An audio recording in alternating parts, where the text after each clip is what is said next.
आप देख रहे हैं मुद्दा और मैं हूं आपके साथ नेहा दुबे। कोरोना संकट और लॉकडाउन के मसले पर प्रधानमंत्री नरेंद्र मोदी ने आज देश को संबोधित किया।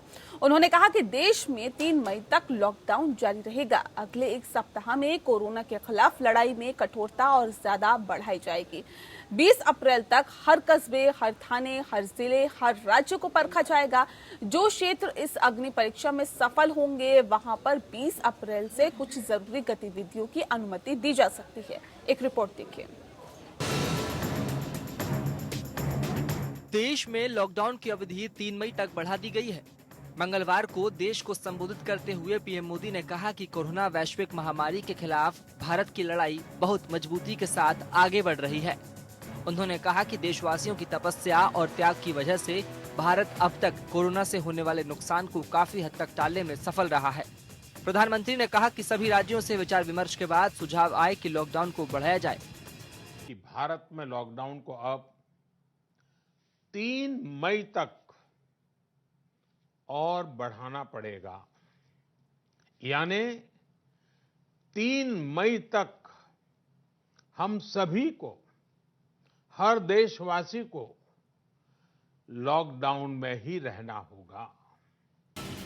प्रधानमंत्री मोदी ने कहा कि अगर सिर्फ आर्थिक दृष्टि से देखें तो अभी यह महंगा जरूर लगता है, लेकिन भारतवासियों की जिंदगी के आगे इसकी कोई तुलना नहीं हो सकती। सीमित संसाधनों के बीच भारत जिस मार्ग पर चला है, उस मार्ग की चर्चा आज दुनिया भर में हो रही है।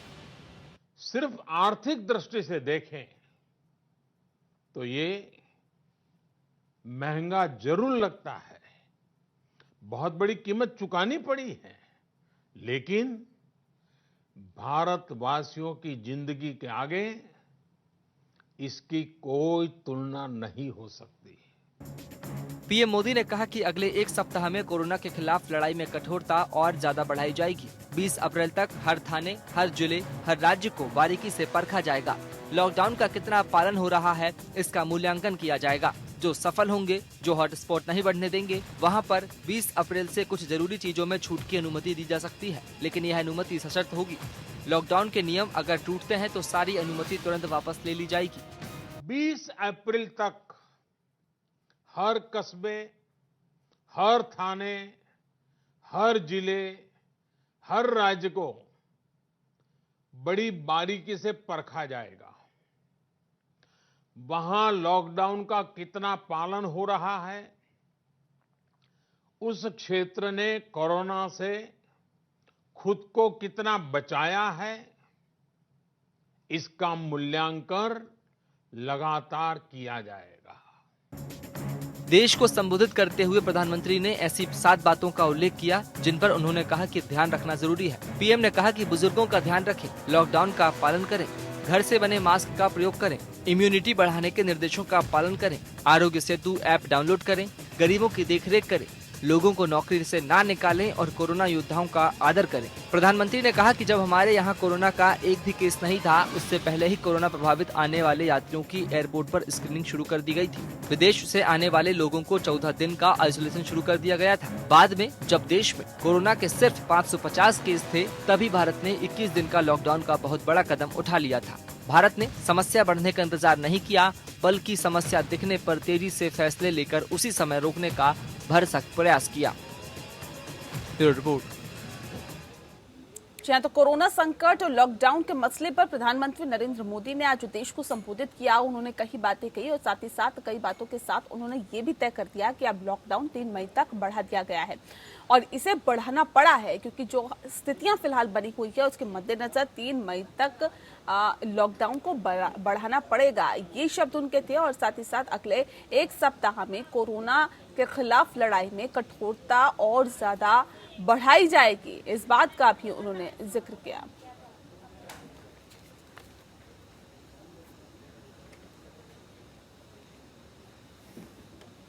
तो इस विषय पर हम तफसील से चर्चा करेंगे क्योंकि ये बेहद खास विषय है और जिस तरह से लॉकडाउन को बढ़ाया गया, 3 मई तक बढ़ाया गया, ये कितना जरूरी था, कितना आवश्यक था, इस पर तफसील से चर्चा करने के लिए हमारे साथ डॉक्टर रमन तंवर जुड़ गए हैं जो कि यूरोलॉजिस्ट है, दिल्ली से सीधे हमारे साथ जुड़े हुए हैं। रमन जी, बहुत स्वागत है आपका।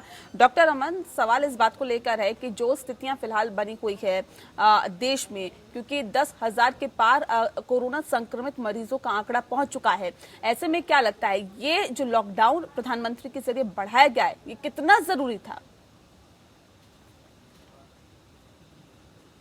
नेहा, अगर हम इसको डिसीजन को बहुत ढंग से समझें तो हमें पता लगेगा कि कोरोना वायरस जो है, जब इनिशियली ये शुरू होता है तो 7 से 10 दिन तक इसके लक्षण हमारे सामने नहीं आते। यानी ऐसे बहुत सारे लोग होंगे जिनको ये वायरस का संक्रमण होगा, लेकिन इनके कोई सिम्टम नहीं होंगे और ये औरों में ये फैलाएंगे, है ना। तो इस समय अगर हम इन चीजों पे ध्यान ना दें तो ये संक्रमण फैलता जाएगा। क्योंकि हमने एक लॉकडाउन को एक टाइमिंग लगाया है जी, तो हम देख पा रहे हैं कि आज ये वैल्यू हमारे नंबर ऑफ केसेस की है, ये एक लिमिट में है। अगर ये लॉकडाउन नहीं था, लोग आपस में नॉर्मल तरह से मिलजुल रहे होते तो हो सकता है कि आज के समय देश में लाख होते। अभी क्योंकि हमने लॉकडाउन थोड़ा लेट लगाया, ऐसा नहीं था कि पहले केस के बाद से ही हमने लॉकडाउन लगा दिया, इसलिए हम एक्सपेक्ट कर रहे थे कि कुछ केसेस बढ़ेंगे और ये बढ़ भी रहे। पर अगर हम और करें जैसे प्रधानमंत्री ने कहा, तो ये कहना बिल्कुल सही है। एक अच्छी सिचुएशन में है जो हमारे ही यूके, यूएस और बड़े यूरोपियन कंट्रीज में हैं, उन जगह की हालत काफी समय खराब है। और देखा जाए आगे आर्थिक स्थिति इन देशों की खराब है, क्योंकि इतने बड़ी आपदा जो आई है, रिसोर्सेस लगेंगे जो मैनेज करने के लिए, उनकी वजह से एक डाउनफॉल आएगा और ये ग्लोब आ भी रहा है। तो आज की डेट में देख रहे हैं कि हमारे सारे काम धंधे भी बंद हैं। एक इकोनॉमिक सेटबैक है कि एक छोटी प्राइस है अगर हम कंसिडर करें, और लॉकडाउन बढ़ाएंगे तो अब ये फॉल इसमें दिखने लगेगी। यानी कि हो सकता है कि अगले 7 दिनों के अंदर हमें नंबर ऑफ केसेस जो बढ़ रहे हैं वो 100-200 तक पहुंच जाएं, और अगर ये एक्टिव मरीज ठीक होते जा रहे हैं तो हमारे नंबर एक्चुअली कम। जी चलिए, इस बीच हमारे साथ डॉक्टर अंशुमान जी भी जुड़ गए हैं, जो कि कैंसर विशेषज्ञ है, दिल्ली से सीधे हमारे साथ जुड़े हुए हैं। डॉक्टर अंशुमान, बहुत स्वागत है आपका। आप कितना सहमत हैं डॉक्टर रमन की बातों से? वो कह रहे हैं कि आने वाले 1 हफ्ते में हो सकता है कि हमें जिस तरह से इंक्रीमेंट हो रही है, जिस तरह से लगातार संख्या में इजाफा हो रहा है, वो कहीं ना कहीं उसमें कमी आने, डाउनफॉल दिखना शुरू हो जाएगा। आप कितना इत्तेफाक रखते हैं इनकी बातों से? हिंदुस्तान में कोरोना वायरस का संक्रमण बढ़ रहा है, और हम पिछले आंकड़े उठाएंगे तो उन कंट्री से उठाएंगे जहां पे ये बीमारी होके निकल चुकी है, और सेम रवैया, सेम पैटर्न, सेम रुझान अपने कंट्री में भी है। उसको देखते हुए मुझे लगता है कि अप्रैल एंड से लेके 15 मई तक इसकी संख्या में इजाफा होना है, इसके नंबर्स और बढ़ेंगे, कम होने की गुंजाइश नहीं है। जो लॉकडाउन अभी बढ़ाया गया है या अभी तक किया गया, इसका असर उसके बाद आएगा। अभी जो संक्रमण के केसेज होंगे, ये केसेज पिछले पुराने के संक्रमण केसेज चल रहे हैं, और उसके बाद जो हुए हैं उसका रिजल्ट अभी आया भी नहीं। जी बिल्कुल, उनका रिजल्ट अभी आया नहीं है, लेकिन आने वाले वक्त में जो हालात है और ज्यादा गंभीर हो सकते हैं। लेकिन डॉक्टर अंशुमान, क्योंकि आपने कहा कि और तमाम देशों से हमें तुलना करनी पड़ेगी, और तमाम देशों की अगर हम बात करें तो वहां पर 10,000 केसेस कब हुए थे? इटली की अगर हम बात करें तो 39 दिनों के अंदर 10,000 केसेस सामने आ गए थे। स्पेन की अगर हम बात करें तो 46 दिनों के अंदर 10,000 केसेस आए थे। फ्रांस में 55 दिनों में, जबकि अमेरिका में 59 दिनों में 10,000 केसेस सामने आ गए थे। भारत में 75 दिनों में 10,000 केसेस सामने आए हैं। ये जो अब आंकड़ा है वो 75 दिनों में 10,000 केसेस से ऊपर का हो गया है। तो ऐसे में क्या माने कि जिस रफ्तार से भारत में भी कोरोना संक्रमित मरीजों की संख्या बढ़ रही है, आने वाले वक्त में हालात और ज्यादा चिंता का विषय बन सकते हैं? नेहा, देखो, जो एपिडेमियोलॉजी है, कम्युनिटी मेडिसिन जिसको कहते हैं, उसको समझने के लिए सिंपल मैथमेटिक्स का फॉर्मूला नहीं होता है। 55 दिनों में 10,000 केसेज हुए और अब हमारे यहाँ 75 दिनों में 10,000 केसेज हुए। इसका फॉर्मूला क्या होता है? 2 चीजों को समझना होता है कि आपके देश की आबादी कितनी घनी है और कितने एरिया में कितने संक्रमित लोग फैले हुए हैं, इससे निर्धारित होता है। आप जिन कंट्री की बात कर रहे हो उनकी आबादी पहले देखो हमारी आबादी की तुलना में, दूसरा देखो कि हमारे यहाँ स्प्रेड कितना हुआ। अब देखो पूरे कंट्री में बैरिंग 2-3 यूनियन टेरिटरी को छोड़ दो, यूटी को, उसके अलावा पूरे राज्य और यूटी में आपके केसेज हैं। उनसे होने वाले फर्दर संक्रमण के जो केसेज आएंगे उनकी संख्या में इजाफा होगा। हमारे यहाँ डिलेड रिस्पॉन्स होगा। आप पूछोगे डिलेड क्यों होगा बाकी कंट्रीज से? हमारे यहाँ लॉकडाउन बहुत सही समय पे कर दिया गया, इसलिए रिस्पॉन्स आएगा। लेकिन इसको ये समझना जरूरी है कि वायरस का एंड क्या है। खत्म हो जाएगा क्या वायरस? नहीं खत्म होगा। Ultimately we have to pass through a course of herd immunity. इसको ये कहते हैं कि इस दरिया को हमें क्रॉस करना ही करना है। Ultimately majority of the people of India को एक रास्ते से गुजरना पड़ेगा। नहीं डॉक्टर अंशुमान, आपने 2 बातों का जिक्र किया है, लेकिन मुझे ये भी समझाइए क्या तीसरी बात का जिक्र इस बात पर नहीं होना चाहिए? क्योंकि तीसरा जो अहम विषय है वो ये है, क्योंकि यहाँ पर जिस रफ्तार से टेस्टिंग होनी चाहिए, क्या उस रफ्तार से टेस्टिंग हो रही है? नहीं हो रही है। एग्जैक्टली अब आप आगे पिन पॉइंट पे कि अब जो कैलकुलेट कर रहे थे कितने केसेज हो रहे हैं अपने यहाँ, इतने दिनों में इतने केसेज हुए, ये गलत आंकड़ा होता है। आंकड़ा क्या होता है? कितने केसेज आपने पर डे किए या पर वीक किए, पर मंथ किए, उसमें कितने पॉजिटिव आए, वो सही आंकड़ा होता है। आप क्या कहते हैं? हमारे नए इतने केसेज आए, इतनी मौत होगी और इतने केसेज रिकवर हुए। ये गलत आंकड़ा है एपिडेमियोलॉजी के हिसाब से। आप दिखाइए कितने केसेज किए, उसका कैलकुलेशन कैसे कहते हैं हम पैंडेमिक पे कि आपकी आबादी कितनी है या पर एरिया कितना पॉपुलेशन है, उसके हिसाब से कितना केस रिकमेंडेशन है। जैसे पूर्णिया का आप लीजिए 70 to 80,000 पर वीक करते थे टेस्ट। क्या हमने किया? नहीं किया। तो हमने जब टेस्ट नहीं किया तो हम इस आंकड़े को सही माने, ये बिल्कुल उचित नहीं होगा। ठीक है डॉक्टर रमन, क्योंकि चीन की अगर हम बात करें तो वो एक वुहान शहर तक ही सीमित था कोरोना, और धीरे धीरे वो आगे क्षेत्रों में बढ़ता या और जगह फैलता। उससे पहले ही चीन ने उसको कंट्रोल करने की कोशिश की, सीमाओं को सील कर दिया। लेकिन भारत की जिस आबादी का जिक्र अभी अंशुमान जी कर रहे थे, भारत में जनसंख्या बहुत ज्यादा है और ऐसे में इस घनी आबादी में इस महामारी को कंट्रोल करना एक वाकई बहुत बड़ी चुनौती सरकार के सामने है। ऐसे में क्या आपको लगता है कि आने वाले वक्त में जो हालात है वो किस तरह के हो सकते हैं? क्योंकि बाकी देशों से अगर हम तुलना कर रहे हैं, जैसे कि अंशुमान जी ने कहा कि तुलना करना ठीक नहीं होगा, क्योंकि यहाँ पर टेस्टिंग जो हो रही है वो बहुत कम हो रही है बाकी देशों की तुलना में। बाकी देश विकसित है, हम विकासशील देश है, और उस हिसाब से हम लगातार टेस्टिंग तो कर रहे हैं, लेकिन उतनी संख्या में नहीं हो पा रही है जितनी संख्या में होनी चाहिए। तो आने वाले दिनों में आप किस तरह की स्थिति देख पा रहे हैं? जो डॉक्टर अनुमान ने कहा, काफी बात उनकी बिल्कुल ठीक है, और हमें ये समझना होगा कि इस समय पे कोई भी हम अनुमान लगाएं वो किसी भी दिशा में जा सकता है। पर हम 2 मेन पॉसिबिलिटीज की इस समय बात करना चाहेंगे। सबसे अच्छी पॉसिबिलिटी, क्योंकि हमें इस समय हम एक पब्लिक मास मीडिया के में अपनी कुछ बात कह रहे हैं, तो इसमें सबसे जरूरी है कि हम एक पॉजिटिव बात करें, क्योंकि सबसे ज्यादा जरूरत इस समय सकारात्मक होने की है। और पॉजिटिव रहने में ही फायदा है। सबको हम एक फॉल्स केयर नहीं चाहते। एक पॉजिटिव जो हम एक आउटकम लेके चल सकते हैं वो ये हो सकता है कि हमारा लॉकडाउन एक्सटेंड हो और ये केसेस जो हमारे अभी तक पॉजिटिव आए हैं ये आइसोलेटेड रहें, आसपास ही इन्फेक्शन करें और उनको भी इन्फेक्शन होकर हट जाए, और कुछ एरियाज हमारे ऐसे हो जाए जहाँ पे अब कोरोना वायरस हमें नहीं हो। तो आज से हम अगर महीने के आसपास की बात देखें तो हमारे पास कुछ टेरिटरीज डिफाइन हो जाएंगी जहाँ पे कोरोना वायरस के केसेस नहीं होंगे, वहां पे रूटीन एक्टिविटी आने लगेंगी। तो ये मुझे आज जो स्टेप लिया गया ये ठीक लगा कि हम कुछ दिन बाद कुछ एक्टिविटीज कुछ एरियाज में स्टार्ट कर सकते हैं। और जिन जगह पे हॉटस्पॉट है, जिनको हम हॉटस्पॉट से नाम दे रहे हैं, यानी जहाँ पे ये वायरस का ट्रांसमिशन अब कम्युनिटी लेवल पे हो रहा है और वहां पे रोकने पे भी दिक्कत आएगी, इसको पूरा कंट्रोल करने में हो सकता है कि वहां पे एक हर्ड इम्यूनिटी बने। तो हर्ड इम्यूनिटी का मतलब है कि काफी सारे लोगों को ये इन्फेक्शन हो जाए और फिर इसका आगे ट्रांसमिशन रुक जाए। तो ऐसा कहा जाता है कि जब 60 से 80% पॉपुलेशन को ये इन्फेक्शन हो जाता है तब फिर बाकी पॉपुलेशन में इन्फेक्शन फैलता नहीं, क्योंकि वो वहां रुक जाता है। इसको हर्ड इम्यूनिटी कहा जाता है। ऐसी सिचुएशन फिर उन सब जगहों पर, उन छोटे छोटे हॉटस्पॉट पे जहाँ पे वो एक्टिव डिजीज ज्यादा मात्रा में वहां पे मिलेंगी। ये है एक पॉजिटिव सिनेरियो।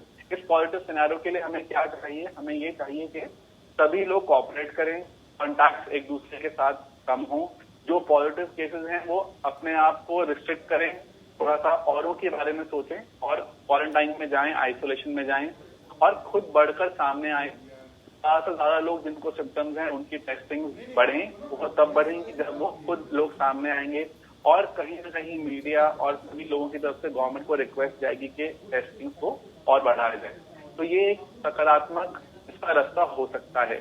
दूसरी चीज है, अगर हम, क्योंकि हम सिर्फ यहाँ पे प्रेडिक्ट कर रहे हैं, तो दूसरी चीज होती है कि हम लोग कोऑपरेट ना करें, लोग आपस में मिलते रहें, काम और आर्थिक चिंताओं में बंद कर हम आइसोलेशन का पालन ना करें और फिर ये ट्रांसमिशन कहीं ना कहीं फैले और चीज हमारे कंट्रोल से बाहर चल जाए। अगर ऐसा होता है तो फिर अगेन हर्ड इम्यूनिटी बनती है। जब सभी लोगों को 60% लोगों को कहीं ना कहीं इंफेक्शन हो जाएगा तब इसका अंत होता है। बट एक हाथ बात जो मैं डॉक्टर अंशुमान से सहमत नहीं हूँ, क्योंकि हमने और भी वायरसेस देखे हैं। ऐसा नहीं कि फर्स्ट टाइम कोई पैंडेमिक वायरल इंफेक्शन आया है जी, पहले सार्स भी आया और हमने मर्स को भी देखा है, जो कि काफी घातक वायरस था मर्स अगर देखे तो। इन सबसे हम प्रभावित नहीं हुए, जबकि कुछ केसेस इंडिया में आए थे। तो हम एक अच्छी चीज को भी देख सकते हैं, थोड़ा सा पॉजिटिव भी रह सकते हैं, कहीं ना कहीं इस पर रोकथाम लगाई जा सकती है। हाँ, क्योंकि हमें पता है कि ये काफी खतरनाक सिचुएशन है और कंट्रीज के एग्जाम्पल हमारे पास हैं, तो हमें डेफिनेटली इस बार थोड़े ठोस कदम रखने हैं जो हम ले डॉक्टर रमन, क्योंकि ये एक बहुत बड़ी चुनौती है। देखिए, चीन की अगर हम बात करें तो एक वुहान क्षेत्र तक सीमित था और वहां वुहान शहर को सील कर दिया गया। उसके बाद कोरोना फ्री, एक बार कोरोना फ्री करने की कोशिश की गई और ये कह दिया गया कि कोरोना फ्री हो गया है। उसके बाद फिर केसेस निकल के सामने आ गए। तो भारत में तो आबादी बहुत ज्यादा है, तो ऐसे में ये कितनी बड़ी चुनौती है और क्या हम अभी इस स्टेज पर, क्योंकि जिस स्टेज पे अभी हम हैं 10,000 से ज्यादा केसेस हो गए, तो क्या ये बोलना उचित होगा और सही होगा कि इस बीमारी से निपटा जा सकता है, आसानी से निपटा जा सकता है, जल्दी निपटा जा सकता है? क्योंकि एक मुझे लगता है, जहां तक हम देख रहे हैं जो बाकी देशों के हालात है, एक लंबा वक्त लग सकता है इस बीमारी से निपटने में। आपका कहना बिल्कुल ठीक है, इसको लंबा समय लग सकता है और ये इसी पर डिपेंड करता है कि हम अभी इस समय आज के प्रेजेंट स्टेटस में कितना दृढ़ होके इससे लड़ाई करते हैं, क्योंकि इसमें कुछ पेचीदगियां हैं। हम समझते हैं कि ऐसा नहीं होगा, एक कोई दिन ऐसा नहीं आएगा जिसमें आप कह सकेंगे अब हम लॉकडाउन पूरी तरह देश में खोल रहे हैं, अब कोई कोरोना वायरस का केस ना है ना आएगा। ये सब एक अंडर द सरफेस, यानी कि एक बड़े रूप में नहीं पर एक छोटे रूप में थोड़ा सा इन्फेक्शन चलता रहेगा और हमारी हर्ड इम्यूनिटी धीरे धीरे बनती रहेगी, जैसे कि और वायरसेस के साथ भी बनी है। जब मैं यूपी में रहा हूँ तब मैंने वहां पे वायरस पे एक शोध भी किया था, कुछ यूरोलॉजिकल कंडीशन से संबंधित था, बट काफी हद तक क्योंकि हमारी जो वायरसेस की लाइफ स्पैन है, जो उनकी स्टोरी है, वो सिमिलर है, तो हम ये समझ सकते हैं कि ऐसा नहीं है कि इसको अचीव नहीं कर सकते जी। बट हम एक ऐसी सिचुएशन में जाना चाहते हैं जहाँ पे केसेस जितने बढ़ रहे हैं उतने हम साथ साथ संभाल पा रहे हैं और कुछ उसी नंबर में वो ठीक होते जा रहे हैं और एक हर्ड इम्यूनिटी का एक कुछ लेवल हम अचीव कर पा रहे हैं। जी, डॉक्टर अंशुमान, कल की अगर हम बात करें, कल जो आंकड़ा निकल के सामने आया पिछले 24 घंटे का, उसमें तकरीबन 800 से ज्यादा केसेस सामने आए जो कि कोरोना संक्रमित थे। आज जो आंकड़ा निकल के आया पिछले 24 घंटे का, उसमें 1000 से ज्यादा केसेस संक्रमित कोरोना से पाए गए।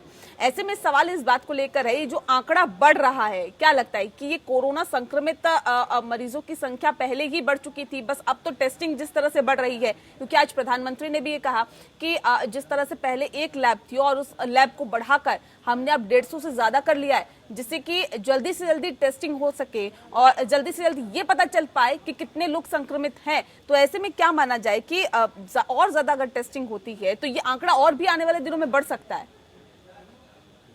नेहा, तो तीन बातें मैं यहाँ क्लियर करना चाहूंगा। डॉक्टर रमन, अच्छी बात है, सकारात्मक सोच रखते हैं, डॉक्टर को रखना चाहिए और हमें भी रखना चाहिए।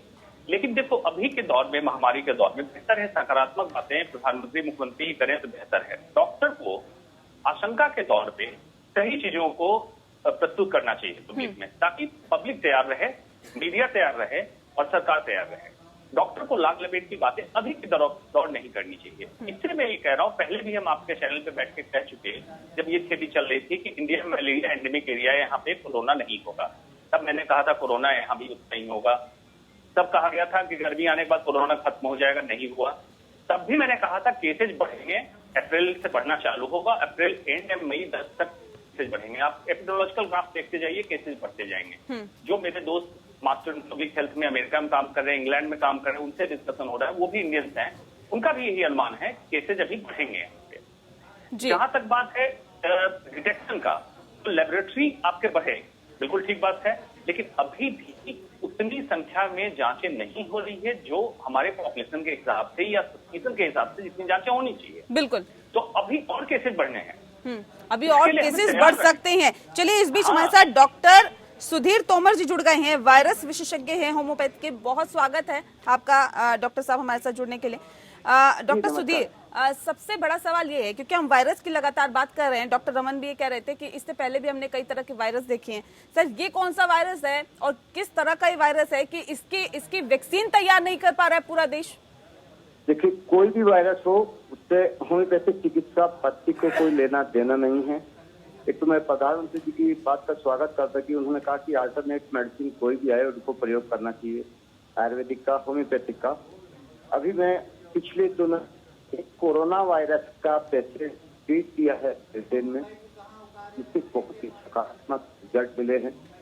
3 घंटे में रिलीफ मिलना स्टार्ट हुआ, 12 घंटे में उसको 20% रिलीफ हुआ, 36 घंटे में उसको 60% रिलीफ हुआ, 72 आवर्स में चेस्ट, लंग और हार्ट क्लियर मिले। बहुत ही अच्छे रिजल्ट रहे। अगर होम्योपैथिक चिकित्सा पद्धति को कोरोना वायरस के इलाज में मौका दिया जाए तो शायद दुनिया से कोरोना वायरस को हटाया जा सकता है, बहुत ही जल्दी से इसको निकाला जा सकता है। जी मैम। जी, सवाल इस बात को भी लेकर है कि पूरा जो विश्व है वो इसकी वैक्सीन नहीं तैयार कर पा रहा। आप कह रहे हो होम्योपैथिक के जरिए इस कोरोना वायरस को खत्म किया जा सकता है? बिल्कुल किया जा सकता है। वैक्सीन नहीं तैयार हो पा रही है। होम्योपैथिक चिकित्सा पद्धति सीधे इम्यूनिटी पावर को इम्प्रूव करती है। हमने कहा कि रिजल्ट देखिए 3 घंटे में 10 पेशेंट को दीजिएगा, ट्राई करके देखो। आप सारी चीजें ट्राई कर रहे हैं, एक बार ट्राई करके देखिएगा, दुनिया को कोरोना से मुक्ति मिल जाएगी। इसमें प्रिवेंटिव भी है जो शरीर की इम्यूनिटी पावर को इम्प्रूव करती है, और ट्रीटमेंट भी है। बहुत सारी मेडिसिन है। मैं पिछले 20 सालों में हजारों केस ट्रीट किए हैं दूसरे वायरस के, क्योंकि वायरस हर साल अपना स्वरूप बदलता है, म्यूटेट करता है। उसी हिसाब से एवरी ईयर कॉम्बिनेशन और दवाई बदलनी पड़ती है। कभी कभी 15 दिन में या 20 दिन में भी वायरस म्यूटेट होता है। पुरानी दवाइयाँ है वो कई बार काम करना बंद कर देती है। ठीक है। डॉक्टर अंशुमान, पूरा विश्व जहां कोरोना को मात देने की कोशिश कर रहा है, कोरोना की वैक्सीन तैयार करने की कोशिश बड़े बड़े देशों में हो रही है, बड़े बड़े डॉक्टर्स लगातार इसके लिए लगे हुए हैं, और डॉक्टर तोमर कह रहे हैं कि ये इसका इलाज दरअसल होम्योपैथिक में है और हो सकता है। हो सकता है मैडम, किया है मैं। जी, डॉक्टर तोमर तो मैं बता रहा हूँ 10 पेशेंट दीजिएगा, 3 घंटे में रिजल्ट देखिएगा, और 72 घंटे में क्या पोजीशन होती है पेशेंट की आप देखिएगा। जी, चलिए अंशुमान जी, ये तो बहुत अच्छी बात आपने बताई कि 3 घंटे में अगर रिजल्ट दिखेगा, क्योंकि होम्योपैथ का मैं जानकार नहीं हूँ, आप जानकार हैं। हम लोग का जो एलोपैथ साइंस डॉक्टर तोमर काम करता है वो इससे काम करता है कि वायरस लोड हम देखते हैं, एंटीजन देखते हैं टेस्ट में, फिर एंटीबॉडी देखते हैं डेवलप हुआ, क्योंकि ये मैक्सिमम केसेज में 80% केसेज में सेल्फ रिस्पॉन्स आ जाता है, मरीज ठीक हो जाता है। तो आपके पास ऐसी क्या पद्धति होगी जो दवा देंगे तो किस तरह से आप चेक करेंगे कि इसमें रिस्पॉन्स आ रहा है, जिसको हम लोग एलोपैथ में रिस्पॉन्स कहते हैं, आप कैसे चेक करेंगे? सिम्टोमेटिकली चेक करते हैं, सीधा सीधा बॉडी की इम्यूनिटी पावर इम्प्रूव होती है।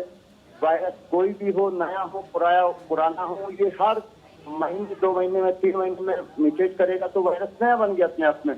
कई बार देखते हो दवाई काम करना ये तो देखिए डॉक्टर तोमर, ये तो बहुत अच्छी बात है कि एलोपैथ साइंस पूरे वर्ल्ड का 2 चीजों पे भी काम करना है, या तो प्लाज्मा थेरेपी में या तो एंटीवायरल या वैक्सीन ढूंढने में।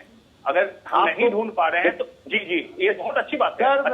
एपीएन चैनल के माध्यम से जरूर हम रिकमेंड करेंगे कि क्यों ना आप कोविड हॉस्पिटल में अपनी मेडिसिन, क्योंकि हमारे पास कोई मेडिसिन नहीं है अभी, आप इसको ट्राई करें और लैब टेस्टिंग साथ में चली रही है हमारी। तो ये तो बहुत अच्छा सजेशन है नेहा, आपके चैनल के माध्यम से डॉक्टर तोमर के सजेशन को पहुंचाया जाए ऊपर तक। जी मैं आपको स्वागत करता हूँ, एक बार मौका दीजिएगा और होम्योपैथी के रिजल्ट देखिएगा। बड़े लोग महात्मा गांधी ने होम्योपैथी के बारे में कहा, होम्योपैथ रिजल्ट ओरिएंटेड ही बात करेंगे। और ये बहुत अच्छी सुझाव है क्योंकि पूरा विश्व इसकी दवाई या इसके वैक्सीन ढूंढने में नाकामयाब है। मैं सीधा कहूंगा कि नाकामयाब है। तो उसमें अगर होम्योपैथ कारगर है तो इसका बिल्कुल स्वागत करना चाहिए, क्योंकि विश्व गुरु बनने में हम हिंदुस्तान आ गया है। देखिए इसमें प्रिवेंटिव भी बहुत सी मेडिसिन है जो बॉडी की इम्यूनिटी पावर बढ़ाएगी, जो आदमी खाएगा। और मैं तो यहाँ तक मेरा अनुमान है कि आने वाले टाइम में अगर पर्टिकुलर एरिया में एक आप डॉक्टर रमन चलिए। आपकी लाइन पे हैं। डॉक्टर रमन वायरस के एक्सपर्ट हैं एलोपैथ से। चलिए अंशुमान जी जी। लौटेंगे आपके पास, डॉक्टर रमन के पास भी जाएंगे और लगातार हमारे साथ डॉक्टर तोमर भी बने हुए हैं। लेकिन इस बीच हमारे साथ डॉक्टर टीएस क्लेयर जी जुड़ गए हैं, जो कि चेयरमैन है PSRI अस्पताल के। बहुत स्वागत है आपका डॉक्टर क्लेयर।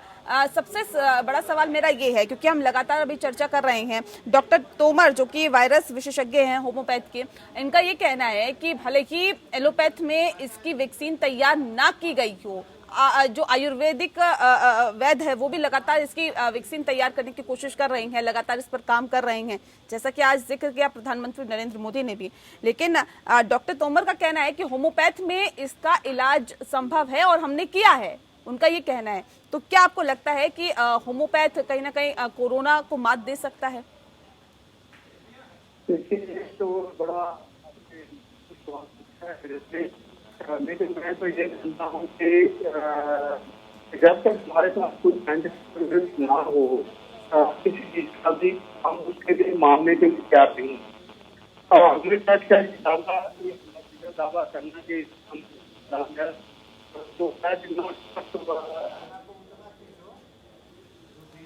डॉक्टर क्लेयर, आपकी आवाज हम तक ठीक से पहुंच नहीं पा रही है और लगातार आपसे संपर्क साधने की हम कोशिश करते रहेंगे, लेकिन यहाँ एक छोटे से ब्रेक का वक्त हो गया है, बहुत जल्द लौटेंगे।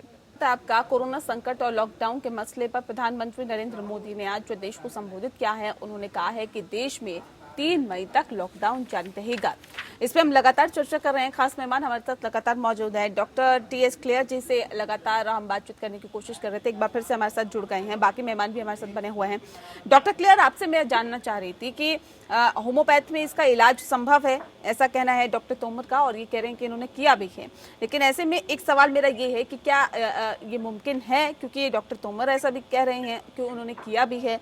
और दूसरी बात मेरी ये है कि आने वाले 2 हफ्ते वो कितने महत्वपूर्ण हैं, क्योंकि 3 मई तक अब लॉकडाउन को बढ़ा दिया गया है। देखिए, आपके 2 क्वेश्चन हैं। एक तो पहला क्वेश्चन है कि डॉक्टर तोमर ने जो होम्योपैथी में इसका इलाज बताया है, ये अभी तक कोई साइंटिफिक एविडेंस तो नहीं है हमारे पास, ना ही कोई पब्लिकेशन है। तो एक किसी भी फिजिशियन ने, with all respect to anybody, एक फिजिशियन ने जो आयुर्वेदा ने या होम्योपैथिक ने अगर कह दिया है कि इलाज अवेलेबल है, तो उसको मान लेना मैं समझता हूँ कि मेरे लिए तो संभव नहीं है। until unless we have much more evidence, तो उसको ये मान लेना ठीक नहीं होगा। दूसरी बात रही कि जो प्रधानमंत्री जी ने ये अपना लॉकडाउन को बढ़ाया है, ये तो बहुत जरूरी था। ये तो शायद अगर आपको याद हो, APN न्यूज पे मैंने पहले ही कहा था कि ये तो हमें बढ़ाना पड़ेगा, कम से कम 2 हफ्ते के लिए बढ़ाना पड़ेगा। मेरा ख्याल है ये बहुत अच्छा किया है, ये ठीक किया है और ये करना ही चाहिए था। देखिए, हमें ये है कि इंडिया में ये प्रूव हो गया है कि अगर हमने प्रिकॉशन पहले ही इस्तेमाल करे हैं, उसका रिजल्ट तो आया है। क्योंकि अभी तक अगर हम ये प्रिकॉशन ना लेते, अगर हमारा ये लॉकडाउन ना टाइम पे किया जाता, तो इंडिया में तो 10,000 मरीज नहीं होने थे, 10 लाख मरीज हो सकते थे अभी तक। जो भी थोड़ी गलतियां हुई हैं, जैसे मरकज की गलती हुई है, कुछ मंगेली को हुई है, कुछ जो ट्रैवलर्स आए हैं उनकी थोड़ी बहुत ही ढील हुई है, तो उसकी वजह से थोड़े केस हुए हैं। लेकिन फिर भी मैं समझता हूँ कि अगर हम बाकी देशों का मुकाबला करें, वेस्टर्न सिविलाइजेशन का मुकाबला करें, जिसमें कि इतनी अच्छी सुविधाएं हैं, सफाई ज्यादा है, फिर भी इंडिया ने बहुत अच्छा किया है। और ये जो हमने 15 या 18 दिन और बढ़ाए हैं, ये हमारे लिए बहुत बहुत जरूरी है। मेरा ख्याल है कि ये अगले 10 दिन में हमें पता चल जाएगा इसका रिजल्ट क्या है। और मैं तो खुद उम्मीद करता हूँ कि 2 हफ्ते के बाद ये प्लेटिव हो जाएगा और उम्मीद है कि ये सिचुएशन इम्प्रूव हो जाए। ठीक है। उम्मीद यही करते हैं कि बहुत जल्द इससे निजात मिलेगी। डॉक्टर रमन, ये भी एक सवाल है यहाँ पर, क्योंकि जिस तरह से लॉकडाउन को बढ़ाया गया है, जहाँ पे ये देखने के लिए मिला है कि जहाँ पर लोग लॉकडाउन को पूर्णतः उसका पालन नहीं कर रहे हैं, वहाँ पर जो केसेस है वो ज्यादा बढ़ रहे हैं। बात महाराष्ट्र के धारावी की जाए या फिर और तमाम झारखंड की बात की जाए जहाँ पर लोग लॉकडाउन का पालन नहीं कर रहे हैं, या फिर ऐसी और स्टेट की बात की जाए जहाँ पर सोशल डिस्टेंसिंग का पालन नहीं हो रहा है, लॉकडाउन का पालन नहीं हो रहा है, वहां पर जो केसेस है वो ज्यादा निकल के सामने आ रही हैं। यानी कि कहा जा सकता है कि अगर लॉकडाउन को पूर्णतः उसका पालन किया जाएगा तो आने वाले वक्त में इसके बेहतर नतीजे निकल के सामने आ सकते हैं। नेहा, इस बात में कोई दौराय नहीं है, जो आप कह रहे हैं बिल्कुल ठीक है, क्योंकि हमने इस पे काफी सारी चर्चा इससे पहले भी की थी, काफी प्रोग्राम में शुरू में जब हमने सवाल जवाब किए थे। तो हमको ये समझना होगा कि हमारे पास जो गिवन सिचुएशन है इसमें रास्ता लॉकडाउन ही है, क्योंकि और बहुत सारे हॉस्पिटल्स की फैसिलिटी बढ़ाने से, कोई नई दवा इजाद करने से, वैक्सीन जिसमें सालों बनने लगते हैं उसके आने से, ये सब चीजें अभी पाइपलाइन में रहेंगी। इस समय जो बेस्ट सिचुएशन हम कर सकते हैं रोकथाम के लिए वो है कि हम आइसोलेटेड रहें, जिसके पास सिम्टम्स हैं, जो इन्फेक्टेड है, वो औरों पे संक्रमण ना फैलाए। इसके लिए जरूरी है कि दो ह्यूमंस जिनमें एक संक्रमित है और एक जो संक्रमित नहीं है वो आपस में ना मिलें, ये वायरस आगे नहीं। ये सवाल इसलिए भी महत्वपूर्ण हो जाता है क्योंकि कुछ ही दिन पहले आईसीएमआर की एक रिपोर्ट सामने आई थी, उसमें कहा गया था कि एक व्यक्ति 30 दिनों के अंदर अगर लॉकडाउन ना हो तो 400 लोगों को संक्रमित कर सकता है, और एक व्यक्ति अगर लॉकडाउन हो तो वो 2.5 लोगों को संक्रमित कर सकता है। इसलिए मेरा ये सवाल पूछना यहाँ बहुत महत्वपूर्ण हो जाता है, क्योंकि ये चीज देखने के लिए भी मिली है कि जहाँ पर लॉकडाउन का पूर्णतः पालन नहीं हो रहा है, वहाँ पर इस तरह की जो संख्या है वो बढ़ रही है। बिल्कुल बिल्कुल। और जरूरी है हमें समझना होगा कि ये लॉकडाउन में घर से बैठना ऐसे रहना सिर्फ हमारे लिए जरूरी नहीं, ये पूरे देशवासियों के लिए, सभी के लिए, क्योंकि आपने अगर एक रिजर्वायर बन के इन्फेक्शन फैलाया तो ये इन्फेक्शन किसी भी कंट्री, किसी भी स्टेट में जा सकता है, और अगर एक कोना देश का इसका पालन नहीं करेगा तो भी ये डर, ये जो वायरस का साया है, ये मंडराता ही रहेगा। तो जरूरी है कि सभी को इसको कहीं ना कहीं अपने जगह पे इसका पालन करना है। इसके अलावा ऑप्शन हमारे पास नहीं है। हाँ, इस दौरान जरूर बहुत सारी चीजें कर सकते हैं, टेस्टिंग बढ़ा सकते हैं, जैसे डॉक्टर साहब ने पहले हमें कहा, डॉक्टर अंशुमान ने, कि टेस्टिंग कम हो रही है, वो बात बिल्कुल जायज है। जिन प्रोटोकॉल के हिसाब से टेस्टिंग चल रही थी कि जो सिम्टोमेटिक है उन्हीं की टेस्टिंग हो, उनसे बढ़ के एक नए चरण में हमें जाना पड़ेगा और नॉर्मल लोगों की, एसिम्टोमेटिक लोगों की जो कॉन्टैक्ट में है उनकी टेस्टिंग भी बढ़ानी पड़ेगी। बट लॉकडाउन तो जरूरी है ही है, इसमें कोई दौराय नहीं है। जी ठीक है। डॉक्टर तोमर, आपका कहना ये है कि जो इम्यूनिटी सिस्टम है कि आप वो दवाइयों के जरिए बढ़ा सकते हैं, यही आप कहते हैं, यही दावा करते हैं कि जो इम्यूनिटी सिस्टम है वो दवाइयों के जरिए बढ़ सकता है। लेकिन डॉक्टर अंशुमान क्योंकि लगातार हमारे साथ जुड़ते रहते हैं एपीएन के माध्यम से, इनका कहना है कि एक दिन में इम्यूनिटी सिस्टम नहीं बढ़ता है, उसके लिए आपका दिनचर्या बेहतर होना बहुत जरूरी है, आपका जो डेली रूटीन है वो बेहतर होने बहुत जरूरी है, आपका खान पान अच्छा होना बहुत जरूरी है। देखिए, मैं आपको बताऊं, होम्योपैथिक चिकित्सा पद्धति का सीधा सिद्धांत है कि ये इम्यूनिटी पावर को ही इम्प्रूव करती है जी। दूसरा कहीं ये काम नहीं करती, वाइटल फोर्स के ऊपर काम करती है। जिस आदमी ने एलोपैथिक चिकित्सा पद्धति को बनाया था उसने खुद होम्योपैथिक चिकित्सा पद्धति की तारीफ की। नोबेल प्राइज मिलने वाले जिन्होंने एड्स की खोज की, एड्स के वायरस का खोज किया, उनके ऊपर खूब कंट्रोवर्सी हुई, उन्होंने होम्योपैथिक पद्धति को आगे बढ़ाया। उसके बाद दूसरे सरदार पटेल ने कहा होम्योपैथिक चिकित्सा पद्धति में चमत्कारिक पद्धति है। महात्मा गांधी ने कहा सस्ती और अच्छी पद्धति है, सारी दुनिया बोल रही है। मैं ये कहता हूँ कि एक बार ट्राई करके देख लीजिएगा, 10 पेशेंट पे क्या जाता है, आपके पास दुनिया में किसी के पास कोई इलाज नहीं, 10 पेशेंट दीजिएगा, 3 घंटे देखिएगा, उसको राहत होता है तो ठीक है, नहीं कोई बात नहीं। अब इससे ज्यादा हम क्या बोले, पूरी दुनिया में इसका कोई इलाज नहीं है और नहीं कोई उम्मीद दिखाई दे रही है कि कोई वैक्सीन इसका आएगा। लेकिन फिर भी एक बात मौका तो नहीं देते, ये बात हमारी समझ में नहीं आता। मैं इस बात का पहले तो वर्बली बोलता था, प्रैक्टिकली नहीं बोलता था, थ्योरेटिकली बोलता था, अपने एक्सपीरियंस के तौर पे बोलता था, लेकिन मैं एक पेशेंट ठीक किया, उसको बहुत ही अच्छे और प्रभावी रिजल्ट मिले हैं। इसलिए मैं डंके की चोट से कह सकता हूँ कि सरकार को एक बार मौका दे। आज दुनिया की जो कोरोना से पीड़ित लोग हैं या जो लॉकडाउन है दुनिया में, उसमें काफी राहत मिले। मुझे उम्मीद है और होम्योपैथिक चिकित्सा पद्धति इसमें सफल होगी। ये प्रिवेंटिव में भी काम करेगी, नए पेशेंट नहीं आएंगे, शरीर की इम्यूनिटी पावर बढ़ेगी। बाकी सरकार की मर्जी है, दुनिया की मर्जी है। जो लोग होम्योपैथिक दवाई खाएंगे प्रिवेंटिव के तौर पर, उनको नहीं के बराबर कोरोना होने की संभावना रहती है। जी, अंशुमान जी कुछ कहना चाह रहे हैं। डॉक्टर अंशुमान। जी, मैं पहले भी कह चुका, डॉक्टर तोमर साहब का बहुत अच्छा सजेशन है, इनके सजेशन को आपके चैनल के माध्यम से पहुंचाना चाहिए। लेकिन जैसे डॉक्टर टी.एस. क्लेयर ने कहा, हम लोग जिस साइंस के डॉक्टर हैं, एलोपैथ साइंस, हर समय एविडेंस पे बिलीव करता है। मतलब किसी चीज का तथ्य कैसे होगा? एक तो यहाँ पे बात इससे निकलती है। जी लूंगा सर, मैं साइंटिफिकली प्रूव दूंगा, टेस्ट साथ में लूंगा, ऐसा नहीं है किताब में। जी डॉक्टर तोमर, मैं कंप्लीट कर, जी डॉक्टर तोमर मैं कंप्लीट कर लूं। मैं आपका सेशन बिल्कुल आगे बढ़ा रहा हूं कि होना चाहिए। जब हमारे साइंस में इलाज नहीं है, होम्योपैथ में है, तो क्यों नहीं वेलकम किया जाए? एलोपैथ साइंस से, आयुर्वेद से, होम्योपैथ से बहुत सारी दवाइयां एक्सपायर की है हमने, तो इसको बढ़ाया जाए। एक संदेहास्पद बात यहाँ इसलिए निकलती है कि होम्योपैथ की शुरुआत जर्मनी से हुई और जर्मनी में इतने केसेज मर गए, इतने मरीज मर गए, तो वहां पे उन्होंने क्यों ट्राई किया इस मेडिसिन को? ये आपका सजेशन वहां भी जाना चाहिए। जैसे एलोपैथ का सजेशन होता है, हम लोग यूरोप, अमेरिका भेजते हैं, जो हम ढूंढते निकालते हैं इंडिया से, तो हम उनको रिकमेंड करते हैं आप इसको कीजिए, हो सकता है। तो ये मैं एक मिनट में बोलना चाहूंगा इस पे।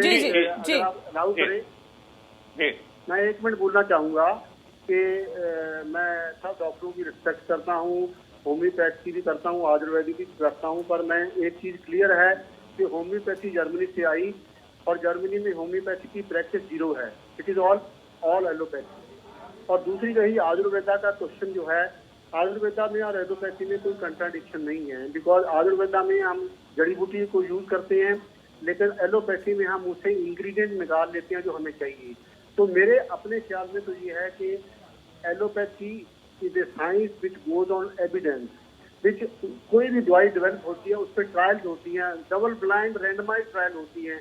इस तरह की इंफॉर्मेशन यहाँ होम्योपैथी या आयुर्वेदा में नहीं है। तो मेरे अपने ख्याल में तो होम्योपैथी और आयुर्वेदा में लगा के एक पैसा खराब करने की वाली बात है। ये कई लोगों को बहुत बुरा लगेगा, मैं जानता हूँ, लेकिन हमें सारी दुनिया का ट्रेंड देखना चाहिए कि भाई अगर कोई एविडेंस है साइंटिफिक तो एलोपैथी से ही होता है, और 98% जो मेडिसिन है वर्ल्ड में वो एलोपैथी चलती है।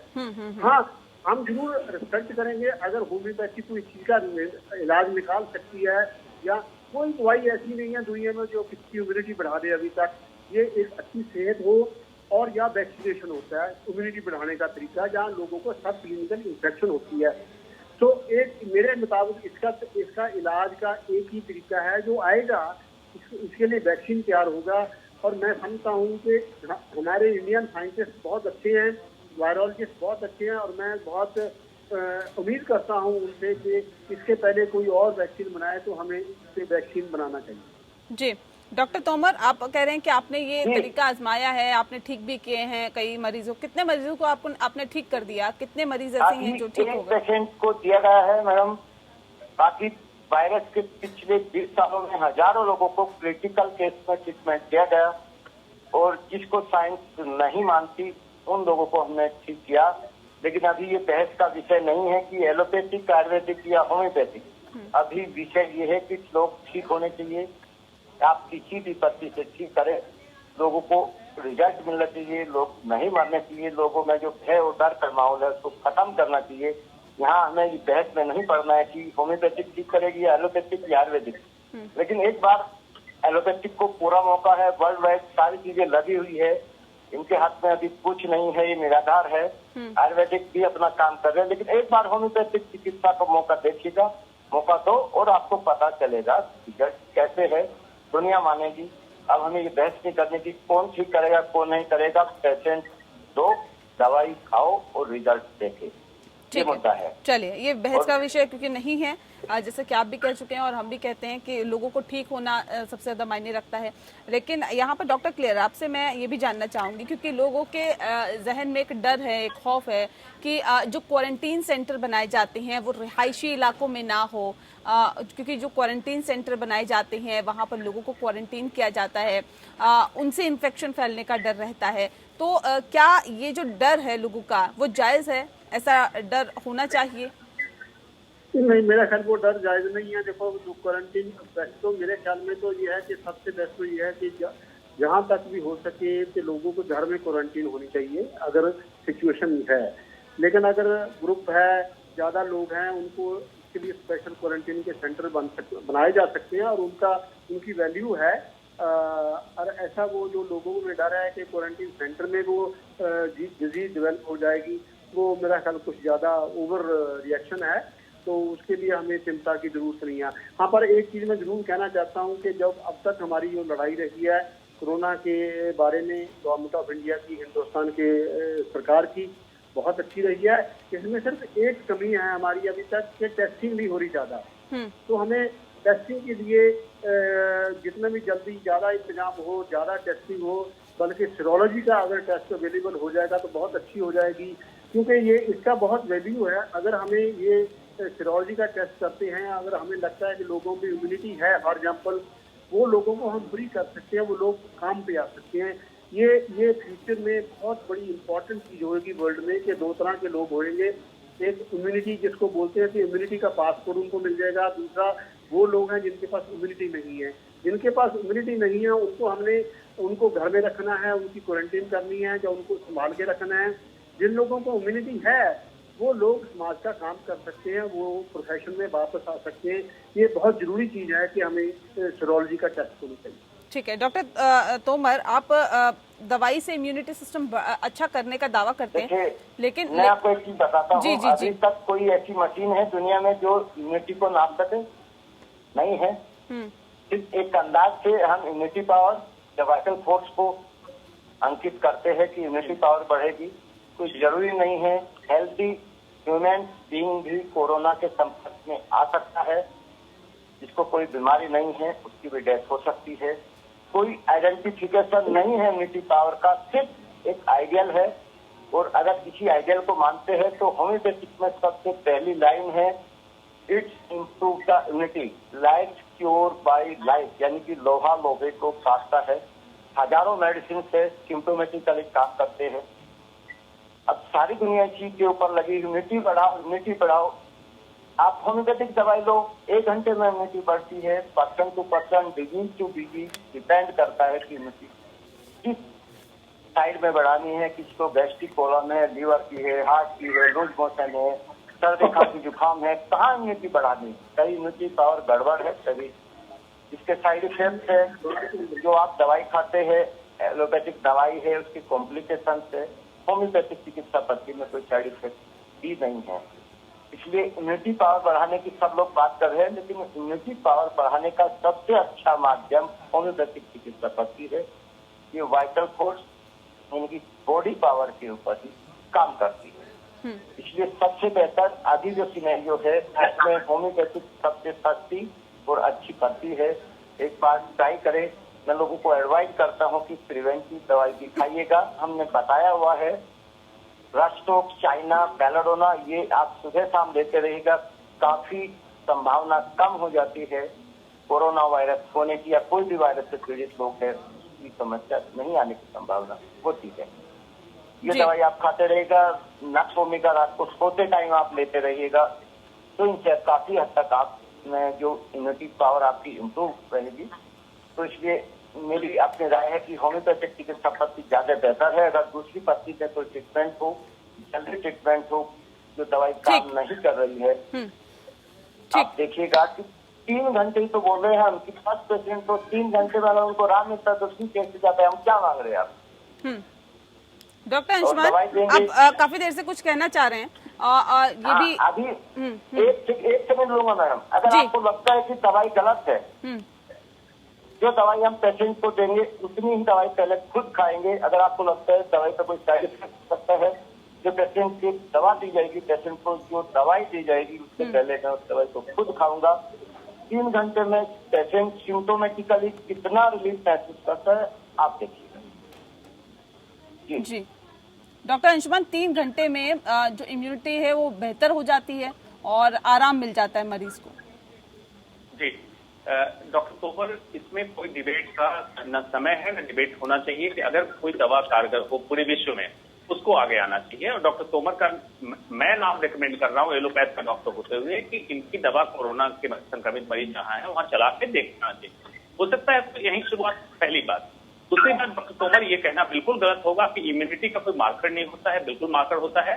Specific and non specific immunity 2 तरीके से हम लोग कैलकुलेट करते हैं, जिसमें natural killer cells, macrophages non specific group में आता है। स्पेसिफिक इम्यूनिटी जो हम करते हैं, फॉर एग्जाम्पल कोविड वायरस जो है कोविड-19, इसके स्पेसिफिक एंटीजन के अगेंस्ट अगर इम्यून सिस्टम बना, जिसको हम डॉक्टर क्लियर अभी कह रहे थे सीरोलॉजिकल टेस्ट से, तो उसी एंटीबॉडी को हम जज करते हैं कितना इसका लेवल आ गया ताकि ये व्यक्ति अब दोबारा संक्रमित नहीं होगा। तो मशीन है, इसका मार्कर है हमारे साइंस में। होम्योपैथ में जहां आपका कहना है कि आपके बॉडी को नॉर्मल करता है, जैसा कि उदाहरण दिया लोहा लोहे को काटता है, इसमें कोई डिबेट का कोई संदेह की जगह नहीं है कि एक होम्योपैथ की दवा ट्राई की जाए। और डॉक्टर तोमर बहुत कॉन्फिडेंटली कह रहे हैं 3 घंटे का समय दो, तो उसका जो मरीज अति संक्रमित हो, गंभीर हालत में हो, उसमें आप दीजिए इसको। जहां क्लोरोक्विन की दवा ट्राई की जा रही है तो होम्योपैथ क्यों ना ट्राई की जाए। हमें ये गैप खत्म करना होगा कि इससे ठीक हुआ या उससे ठीक हुआ, ठीक होना चाहिए, एम यही रखना चाहिए। बिल्कुल ठीक है डॉक्टर रमन। अगर हमने इफ आई हैव टू से जस्ट 1 मिनट, अगर हमने होम्योपैथी की दवाई इस्तेमाल करनी है तो इसके लिए एक स्पेशल प्रोटोकॉल बनाना पड़ेगा। प्रोटोकॉल बना के उसको as a part of the study करना चाहिए। ऐसा नहीं कि आप बिना मॉनिटरिंग के उसको दे दो। इसके लिए प्रोटोकॉल बनाओ, लोगों से परमिशन लो कि हम दवाई ट्राई करना चाहते हैं, उनको बताओ कि पहले प्रूफ नहीं है, अगर वो मानते हैं फिर उसको as a part of trial करना चाहिए। बिल्कुल ठीक बात। ठीक है डॉक्टर रमन, जिस तरह से अफवाह भी बहुत चल रही है, तमाम और नीम हकीम बड़ा दावा कर रहे हैं कि हम कोरोना को मात दे देंगे। बड़ा दावा किया जा रहा है कि कोरोना जैसी बीमारी को हम जड़ से उखाड़ फेंकेंगे। जहाँ तमाम विश्व में बड़े बड़े डॉक्टर्स लगातार इसकी वैक्सीन तैयार करने में लगे हुए हैं, वहीं तमाम नीम हकीमों की तरफ से भी ये दावा किया जा रहा है। ऐसे बहुत सारे वीडियो वायरल हो रहे हैं जो ये दावा कर रहे हैं कि हम इसका इलाज कर सकते हैं, हम इसकी बीमारी को जो है वो जड़ से फेंक सकते हैं, उखाड़ सकते हैं। इन अफवाहों से कितना बच के रहने की जरूरत है इस वक्त? लेकिन यहाँ ये तो बहुत आम सी बात है कि जिस चीज का कोई एक सही आंसर नहीं होता उसके बहुत सारे आंसर होते हैं ना। यानी अगर कोई दवाई काम करेगी तो बाकी सब चीजों की जरूरत ही नहीं रहेगी। तो जिस चीज की सॉल्यूशन नहीं है उसके लिए बहुत सारे सॉल्यूशन लोग प्रेजेंट करने की कोशिश कर रहे हैं, लेकिन हर किसी को एज अ कॉमन मैन पता होना चाहिए कि हर एक चीज के नुकसान भी होते हैं। जब तक ये चीज पूरी तरह टेस्ट नहीं होती है, कोई इलाज तो बताया जा रहा है, जब तक उसको कई सारे लोगों पे टेस्ट नहीं किया जाता, उनके इफेक्ट्स को भी देखा जाए और साइड इफेक्ट को भी देखा जाए, जब तक ये साइंटिफिकली एक सही तरीके से प्रूव नहीं किया जाए, तब तक किसी भी चीज पे विश्वास हमें नहीं करना है।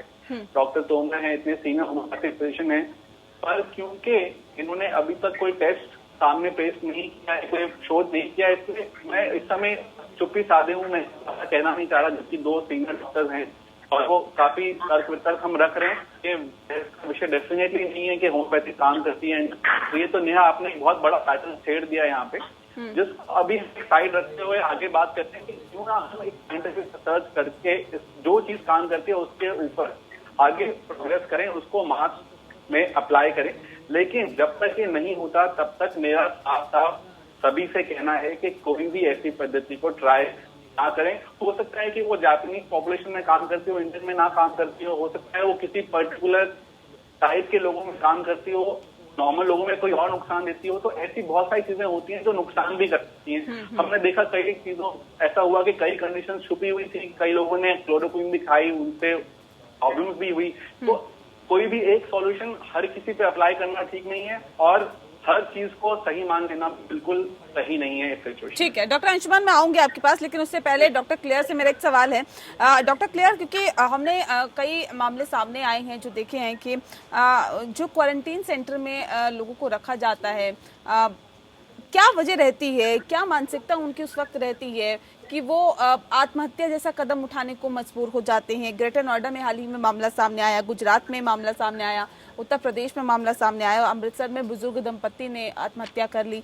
क्यों आखिर? क्योंकि क्वारंटीन में ये भी नहीं तय होता है कि आप कोरोना संक्रमित है या नहीं है, क्योंकि अगर आप कोरोना संक्रमित होते हैं तो फिर एक बार के लिए होता है कि आप पता नहीं इस बीमारी से लड़ पाएंगे नहीं लड़ पाएंगे, लेकिन क्वारंटीन में रहते हुए इस तरह का कदम उठाना, क्या वजह आप इसके पीछे मानते हैं? हाँ जी, बहुत इम्पोर्टेंट नेहा आपने क्वेश्चन पूछा है। इसमें कोई डाउट नहीं है कि हमें ये जो इनकी जो कोरोना की जो मेंटल हेल्थ पे इफेक्ट हो रहा है सब बंदों के, उस पर बहुत एम्फेसिस देने की जरूरत है। क्योंकि क्वारंटीन में जो लोग डाले जाते हैं, कुछ उनमें से ये भी मानते हैं कि हमें कोरोना हो जाएगा, उनको डर हो जाता है, और ये सुसाइडल टेंडेंसी, डिप्रेशन, एंजाइटी ये बहुत कॉमन है। और ये सारे के सारे जितने भी क्वारंटीन वाले लोग हैं उनके लिए हमें किसी साइकियाट्रिस्ट या किसी काउंसलर को बार बार उनसे बात करें, उनको समझाएं, उनको पॉजिटिव होप दें, उनको ये बताएं कि भी आपको इसलिए रखा गया है कि देख लिया, सिर्फ ऑब्जर्वेशन के लिए रखा गया है, आपको कोरोना नहीं है। उनको समझाना और उनको पॉजिटिव एटीट्यूड रखना और उनको काउंसलिंग करना उसके लिए बहुत जरूरी है। सिर्फ उनको हेल्प नहीं करना, उनको हमें ये काउंसलिंग की बहुत जरूरत है। उसकी वजह से ही, क्योंकि काउंसलिंग प्रॉपरली हुई, इसी वजह से कुछ इंसिडेंट हुए हैं कि लोगों ने सुसाइड करने की कोशिश की है, और इसका हमने बहुत ध्यान दें। बिल्कुल, काउंसलिंग होनी बहुत जरूरी है। डॉक्टर अंशुमान, बहुत जल्दी से अपनी बात रखिए। जी, जो बात अपने उठाई डॉक्टर क्लेयर ने बताया, देखो अभी अमेरिका में इस पे काफी विरोध होने लगा, सोशल डिस्टेंसिंग शब्द पे ही ये बहुत बड़ा स्टिग्मेट बना हुआ था, इसलिए अब इसको बदल दिया गया फिजिकल डिस्टेंसिंग, और जरूरत उसी की थी, फिजिकल डिस्टेंसिंग की, एक बहुत बड़ा मुद्दा था। दूसरा, डॉक्टर रमन और डॉक्टर तोमर को, दोनों को मैं समझाना चाह रहा हूँ, डॉक्टर तोमर कह रहे हैं कि एविडेंस के साथ में इलाज करूंगा, ट्रायल करो, प्रोटोकॉल बनाओ, तो इसको बिल्कुल आगे बढ़ाओ। जी, चलिए, बहुत शुक्रिया आप सभी मेहमानों का हमारे साथ इस खास चर्चा में शामिल होने के लिए। दरअसल 3 मई तक लॉकडाउन लगातार जारी है। इस बीच दावे भी किए जा रहे हैं, होम्योपैथ के जो डॉक्टर है वो ये कह रहे हैं कि कोरोना का इलाज यहाँ पर संभव है, और होम्योपैथ में हमने इलाज किया भी है, जो मरीज है वो सही भी हुए हैं। तो वहीं जो एलोपैथ में लगातार वैक्सीन ढूंढने की कोशिश की जा रही है, लगातार तलाशने की कोशिश की जा रही है, आयुर्वेद के जरिए भी कहीं ना कहीं इसकी दवाई खोजने की कोशिश की जा रही है। तो कोशिशें लगातार जारी हैं, लेकिन इस बीच 3 मई तक लॉकडाउन को बढ़ाया गया है। लोगों से यही अपील है कि आप अपने घरों में रहिए, सुरक्षित रहिए। इसी के साथ मुद्दा में इतना ही। नमस्कार।